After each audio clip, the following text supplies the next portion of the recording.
Assalamualaikum warahmatullahi wabarakatuh. Bismillahirrahmanirrahim. Al-maqalatul asirah, makalah yang ke-10. Qala Nabi sallallahu alaihi wasallam, dari Nabi sallallahu alaihi wasallam beliau bersabda, salah satu nafarin, ada 3 kelompok, yudilhumullahu tahta dilli arsyihi yauma la dilla illa dillu. Ada 3 kelompok yang akan mendapatkan naungan dari Allah, di mana pada hari itu tidak ada naungan selain naungannya. Jadi ada 3 kelompok orang yang akan mendapatkan perlindungan dari Allah pada hari di mana tidak ada naungan atau perlindungan selain perlindungan Allah. Yang pertama, al-mutawwadhi'u fil makari. Mereka orang-orang yang senantiasa berwudu, menyempurnakan wudu mereka dalam keadaan dingin. Ya. Jadi orang yang menyempurnakan wudu dalam keadaan dingin, mereka istiqomah sholat 5 waktu. Ya. Kemudian mereka istiqomah sholat subuh terutama, karena subuh itu lebih cenderung dingin. Apalagi subuhnya habis hujan, kan dingin ya. Seandainya pada waktu subuh itu dinginnya lebih daripada hari-hari biasanya, maka pada hari itu Allah gugurkan dosa-dosa seseorang lebih banyak. Dan ini kelompok pertama yang akan mendapatkan perlindungan dari Allah, di mana tidak ada perlindungan selain perlindungannya. Makanya penting ketika orang itu melakukan amal mungkin berat, sholat subuh apalagi tidurnya kemalaman, wudu dingin lagi. Ingat, semakin dingin semakin banyak digugurkan dosa-dosa kita oleh Allah. Maka tidak ada alasan. Ini hujan Ustaz, hujan gerimis, ya, gerimis mengundang. Mengundang apa? Malas. Tetapi ingat, ketika kata para ulama mengatakan al-ajru bi qadri ta'ab, pahala itu mengikuti tingkat kesulitan. Semakin sulit ibadah itu dilakukan, semakin besar pahalanya. Makanya ketika Nabi ditanya dengan pertanyaan yang sama, itu bisa jadi jawabannya beda-beda. Suatu hari ada sahabat yang bertanya, ya Rasul, amalan apa yang paling baik bagi hamba? Rasul tahu kan, ini orang paling malas sedekah. Sedekah kepada orang miskin. Itu amal yang terbaik bagi kamu. Oh, itu paling susah itu bagi dia. Semakin susah, semakin besar pahalanya. Dengan pertanyaan yang sama, ada orang datang, ya Rasul, amalan apa yang paling baik bagi saya? Oh, berbakti kepada kedua orang tuamu. Ternyata ini kurang berbakti, sering marah-marah, sering kata-kata kasar ke orang tuanya, pelit sama orang tuanya. Berbakti kepada kedua orang tuamu itu yang paling baik, paling susah soalnya. Jadi semakin sulit ibadah itu dilakukan, semakin besar pahalanya.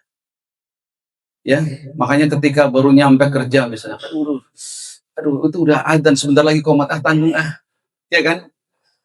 Nggak usah sholat di jamaah maksudnya, di rumah aja dah. Gitu. Ingat, semakin sulit, semakin berat. Wah, ini pahalanya jangan-jangan besar ini karena lagi capek saya. Jadi nggak ada alasan maksudnya gitu. Ya. Dengan kasus yang sama ditanya, ya Nabi, apa yang paling baik amalan bagi saya? Ini orang ya tanyanya, yang nanya itu malah sholat jamaah. Sholat jamaah tepat pada waktunya. Menjumpai ketika imam takbiratul ihram. Allahu Akbar. Dia menjumpai. Jangan masbuk maksudnya. Ini rupanya orang ini sering masbuk. Maka Nabi tahu gitu. Maka sholat jamaah bersama imam, menjumpai ketika imam itu takbiratul ihram di awal maksudnya. Nah ini, jadi dengan pertanyaan yang sama jawabannya beda-beda. Ini yang menjadi inspirasi saya ketika ngajarin tahsin. Ada 10 orang beda-beda semuanya, nggak disamain, surat Al-Baqarah semua. Orang satu tingkat kecerdasannya beda, usianya beda, nafasnya beda. Kok harus diperlakukan sama? Ya, nggak adil, berat bisa jadi. Orang nafasnya udah pendek-pendek, suratnya susah misalnya. Minggu depan nggak ngaji lagi dah. Kan gitu. Maka kalau saya ngaji sampai sekarang bertahan di mana-mana, karena itu tadi, saya memperlakukan 10 orang ya beda-beda semua. Bacaannya beda. Yang susah nggak apa-apa, ikro. Mungkin 1, 2, banyak juga tuh. Udah aki-aki, ikro 1, 2. Ya. Ada juga yang katakanlah dia udah mungkin tinggi, ya udah tergantung bacaannya. Masing-masing beda. Karena di akhirat juga masing-masing kan beda nasibnya. Saya perlakukan sama. Beda. Karena Nabi pun ketika menjawab pertanyaan orang, jamaah, ya, umatnya, itu beda-beda jawabannya. Nah, pendidikan Indonesia pun kalau bisa jangan disamaratakan. Sebenarnya saya setuju dengan kurikulum merdeka karena memungkinkan ya setiap daerah beda-beda. Ya, karena fasilitasnya beda, aksesnya beda, ekonominya beda, masa mau disamakan semuanya? Ya, yang daerah nggak bakalan bisa tembus ke kota ibaratnya atau tingkat nasional karena harus sama standarnya beda. Ya, pendidikan harus beda-beda. Nah, ini ya. Ini yang pertama ya. Jadi orang yang menyempurnakan wudhunya ketika dalam keadaan dingin. Kemudian yang kedua ya, kelompok yang kedua yang akan mendapatkan perlindungan dari Allah di mana tidak ada perlindungan selain perlindungannya, yaitu wal masyi ilal masajid fi dzulami. Ini berjalan kaki menuju masjid ya dalam keadaan gelap. Ya, ini lagi-lagi orang gelap-gelap ke masjid. Ya, diantaranya 3 waktu sholat kan, maghrib, isya, dan subuh. Kalau sekarang sih nggak gelap kayak zaman dulu ya. Kalau zaman Nabi itu nggak ada lampu mengandalkan terang bulan, gelap tuh benar-benar gelap. Ya, di masjidnya pun nggak terang juga gitu. Itu pahalanya besar. Jadi kalau misalnya jauh, gelap, mati lampu, ya bagi laki-laki sholat jamaah, ini Masya Allah. Dan usahakan wudhunya dari rumah. Kenapa? Karena pahalanya sangat besar. Ketika seseorang, kata Nabi, menyempurnakan wudhunya dari rumah, maka setiap langkahnya Allah akan gugurkan 1 derajat dosanya. Dan setiap langkahnya Allah akan naikkan kemuliaannya 1 derajat. Jadi orang itu kalau sering melangkah ke masjid, insya Allah, Allah muliakan dan Allah gugurkan dosanya. Ini kesempatan. Tapi saya udah susah jalannya Ustaz. Pakai tongkat. Susah Ustaz. Semakin besar pahalanya. Tuh kan, nggak ada istilahnya alasan lagi. Apalagi tinggalnya nempel di masjid. Ya. Aduh, kalau sampai nggak sholat ya, rugi banget itu. Ya. Kenapa? Kesiangan Ustaz. Nah ini ya. Nah ini, orang ini yang akan mendapatkan perlindungan dari Allah, dia itu istiqomah jalan kaki menuju masjid ya dalam keadaan gelap. Ya, kalau duhur sama sebenarnya, tapi ini mengandung makna pahalanya lebih besar yang gelap itu. Kenapa? Semakin sulit. Ya. Kalau sekarang istilahnya nggak sulit. Mungkin gelap agak jauh pakai motor. Lah, kalau pakai motor nanti pahalanya dikit. Ya udah jalan kaki dah. Kan gitu ya. Kalau jauh agak jauh ya pakai motor nggak apa-apa. Dihitung pahalanya berdasarkan putaran rodanya. Waduh, iya ya. Iya, ya. Nah ini yang kedua. Yang ketiga, ya, 1 kelompok yang akan diberikan perlindungan dari Allah adalah wa mutmimut Ja'i, ya, orang yang memberikan makan kepada orang yang lapar. Jadi dia senangnya itu memberikan makanan kepada orang yang lapar. Orang yang lapar siapa? Banyak temannya lagi lapar, sini ke rumah, ya, tetangganya, apalagi memang dia tuh orang miskin. Orang yang katakanlah punya atau orang kaya dan kemudian makan di rumah kita, ya kita sering kedatangan tamu, insya Allah berkah itu. Ya makanya jangan jangan, aduh ada tamu nih, nyiapin lagi. Kalau dia paham itu, masya Allah, kita nggak tahu nanti pahalanya itu. Apalagi yang datang ke tempat kita, ke rumah kita, misalnya seorang ulama yang alim, yang soleh. Jangan-jangan gara-gara makan di rumah kita, itu keberkahannya terus. Karena dia melakukan amal baik, dia sholat, dia mungkin dakwah, ya, dia melakukan kebaikan. Aduh, kita punya dapat pahala. Ya, masya Allah tuh. Pahalanya terus mengalir itu. Nanti di akhirat, kata Nabi, banyak orang-orang yang terkaget-kaget dengan amal yang dia merasakan tidak beramal itu. Ya saya ulangi, di akhirat nanti ada orang yang terkaget-kaget dengan amal yang dianggap dia amal dia, tapi dia nggak lakukan itu. Itu gimana ceritanya? Ya tadi, ya, dia dihitung menjadi orang yang melakukan ibadah yang khusyuk, padahal dia belum khusyuk. Dia dihitung melakukan ibadah katakanlah yang baik, padahal itu bukan saya. Ternyata amal-amal yang dia tidak terpikirkan itu dihitung oleh Allah. Dan dia juga akan kaget. Banyak yang kaget dengan amal-amal yang dia lakukan dan tidak dicatat oleh Allah. Kenapa? Sholat sih. Mana ibadah sholat saya? Ternyata sholatnya seumur hidup nggak pernah khusyuk. Ditolak semuanya. Karena Allah maha berkualitas, menerima yang berkualitas saja. Wah, ya Allah. Selama hidup katakanlah cuma sekali. Sekali doang yang diterima. Nangis dia, nangis. Dia baca Quran perasaan udah berapa kali khatam. Ternyata setelah dihitung, ya Allah, salahnya banyak banget. Tidak dianggap orang yang baca Quran. Wah, dia kaget. Ya. Dia katakanlah sedekah. Sedekahnya belum ikhlas. Ya, Masya Allah. Nggak dihitung. Karena dia sering ria, dia sering pamer, dia menyebut-nyebut. Nggak dihitung. Rugi itu. Wah, tapi dia pun akan kaget dengan amal-amal yang dia nggak pernah hitung. Ternyata itu ikhlas. Ya, itu tulus. Itu membuat kebaikan bagi banyak orang. Wah, ini yang dicatat. Ya, ini makanya jangan pernah kita memandang hal yang remeh dalam amal.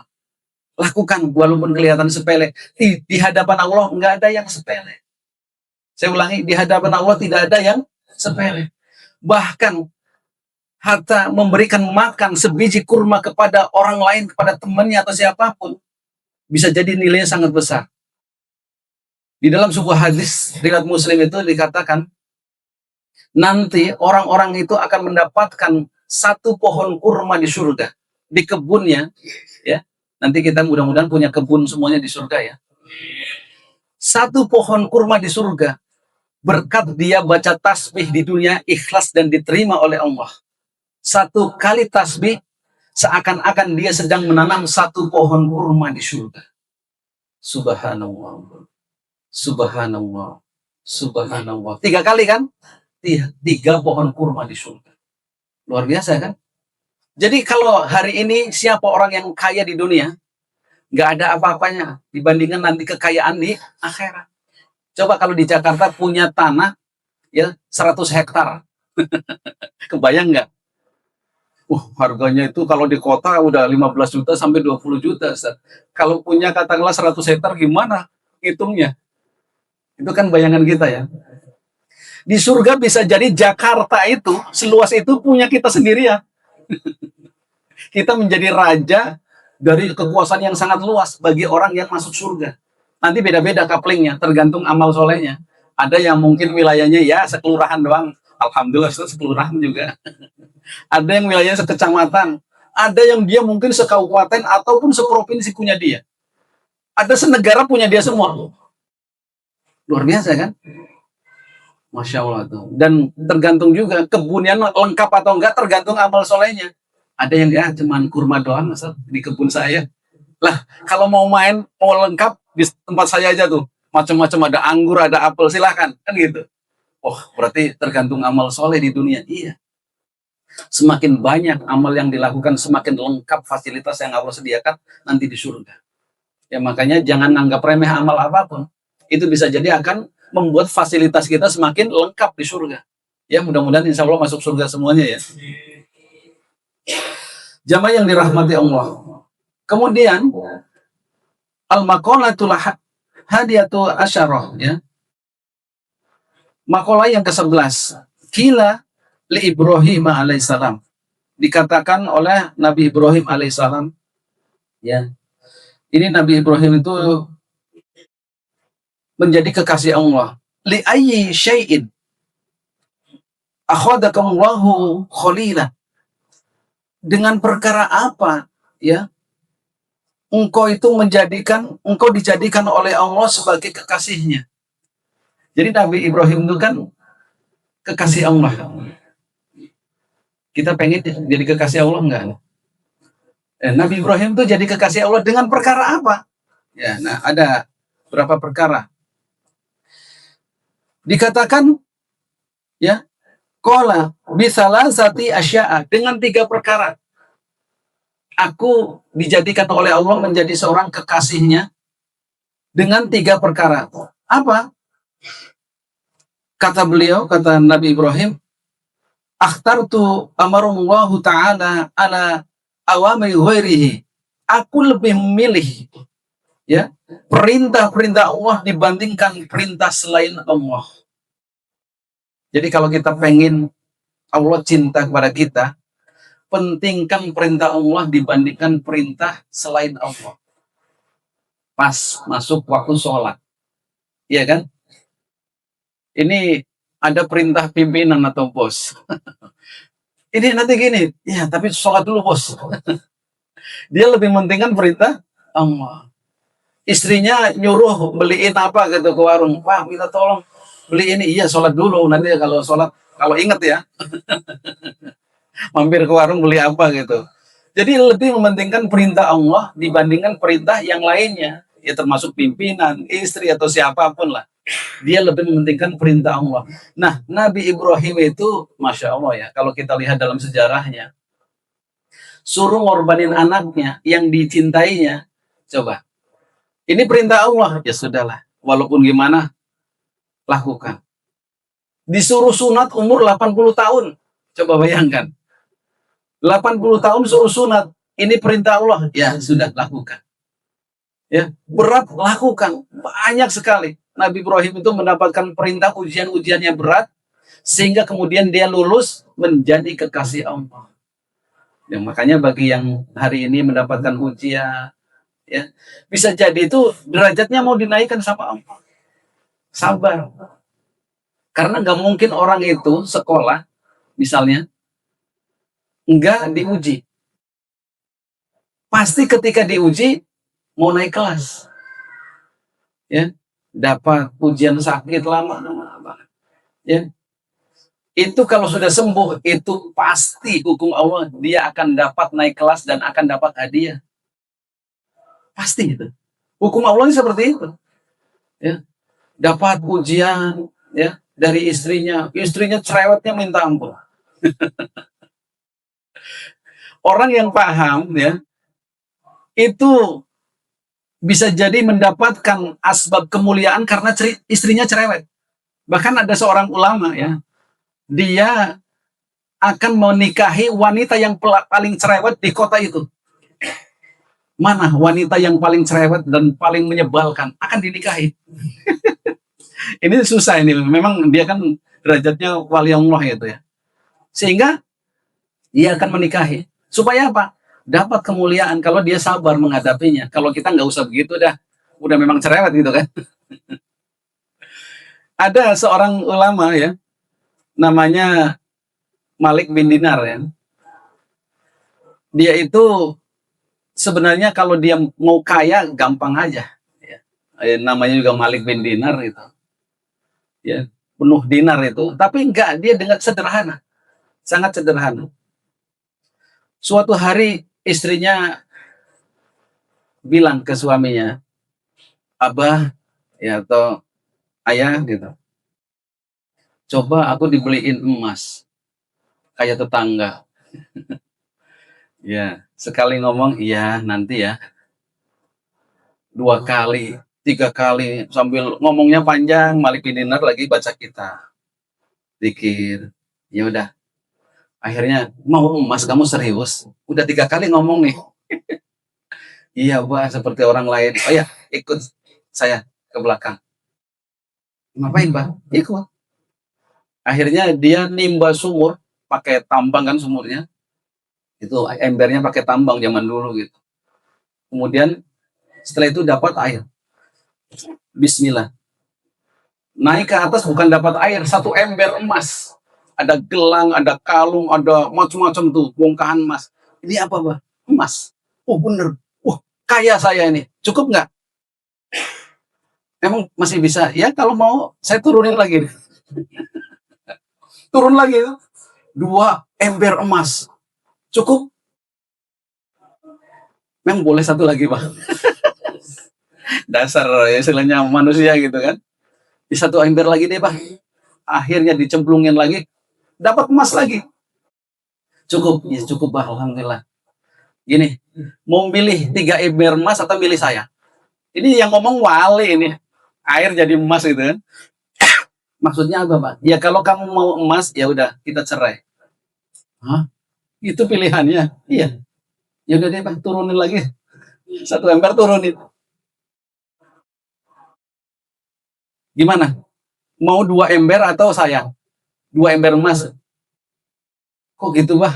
Iya, kalau kamu memilih harta, maka kita cerai. Ya udah turunin, Bang, 1 ember. Mau masih 1 ember atau saya? Kok gitu? Iya, pilihannya itu. Kalau mau milih saya, ya turunin semuanya. Akhirnya diturunin emasnya semua. Maksudnya, ya kalau menikah dengan saya harus sabar. Ya tapi ya makam wali, di mana butuh ya, nggak untuk mewah-mewah. Ya, Abah mau beli sayur, ambil di itu apa eh, laci lemari ada uang. Padahal kemarin nggak ada. Abah mau beli ini, ambil secukupnya aja. Ya dia wali Allah, tahu lah kebutuhan istrinya mau apa gitu. Semenjak itu nggak pernah ngomong lagi beliin emas. Emang mau ngapain kalau banyak emas? Kaya mau ngapain? Ya, udah Allah cukupkan gitu. Wah, ternyata suami aku ini bukan orang sembarangan ini. Milih emas apa milih dirinya gitu kan. Nah ini emang luar biasa kalau para kekasih Allah itu nggak mau hidupnya mewah itu. Enggak. Ya cukup, ya cukup aja. Ya. Sehingga apa? Karena mereka paham pada akhir hayatnya Nabi Muhammad SAW itu sederhana, sederhana dan nggak mau juga dengan kemewahan. Bahkan kalau punya harta itu disedekahin. Jadi sedekahnya Nabi itu seperti angin yang mengalir terus saja. Bahkan pernah suatu hari, ya suatu hari pada waktu asar, Nabi punya uang 2 dirham. 1 dirham itu kurang lebih sekarang 50.000 lah misalnya. 2 dirham cuma 100.000 ya. Dia ketika habis sholat, assalamualaikum, assalamualaikum, dia buru-buru pulang ke rumah karena dia punya uang 2 dirham. Dia sedekahkan buru-buru kepada fakir miskin. Ya, baru dia kemudian kembali lagi ke masjid. Dia nggak betah punya uang 2 dirham.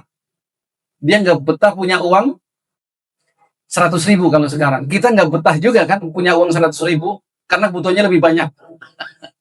Kan makomnya beda itu ya. Masya Allah, Nabi seperti itu. Iya. Tapi harus dipahami juga nih sama anak muda. Ya jangan kemudian langsung seperti itu. Beda. Nabi dulu menjadi orang yang sangat kaya raya. Baru setelah kemudian jadi nabi sederhana, ya hidupnya pas-pasan. Kenapa? Hartanya dihabiskan untuk infak sedekah. Itu. Jadi kita kalau mengikuti sunnah Nabi kaya dulu, baru nanti banyak infak. Oh gitu ya? Iya. Bayangkan ya, ketika menikahi Khadijah, yang maharnya, mas kawinnya itu 100 ekor unta merah. 1 ekor unta merah harganya hari ini bisa minimal 500 juta. Kalau 100 berarti 50 miliar. Pemuda mana yang maharnya hari ini 50 miliar? Maka perkawinan yang penuh berkah adalah perkawinan Nabi Muhammad dengan Khadijatul Kubro. Perkawinan paling berkah sedunia. Kenapa? Itu mengundang ribuan orang untuk makan gratis, nggak pakai amplop. Kalau kita kan ngundang orang misalnya sediain amplop gitu ya, kotaknya gitu ya. Yang sunahnya itu nggak usah nyiapin amplop, kotak untuk amplop. Kenapa? Kita sedekah ketika menikahkan anak kita. Ya, tapi kan itu Nabi. Ya, tapi memang orang-orang tertentu itu mengamalkan itu. Berat memang. Saya punya guru ya. Saya baru dua kali lah selama hidup saya itu. Dulu saya punya guru di Ciracas, almarhum ya Pak Ustadz Rahmatullah. Itu menikahkan anak perempuannya. Saking senangnya dia memang niat sedekah, nggak nyiapin itu kotak amplop. Orang sampai pada bingung, di mana ya? Emang gak disiapin, kata panitia. Jadi panitia ya udah nyiapin untuk piring dan lain sebagainya. Ketika ada yang nanya, aku bawa aja lagi. Jarang kan? Iya. Masya Allah. Padahal saya makanannya sakenya gede-gede, jeruknya gede, semuanya berkualitas semuanya. Nyiapin untuk sekitar 1.000 orang. Waduh, duitnya banyak banget ini.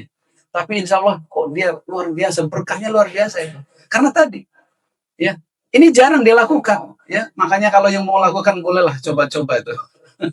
Nggak siapin amplop luar biasa, ya. Dan ini jarang, karena orang minimal ya ada gantinya lah. Dia berharap kepada Allah aja gantinya.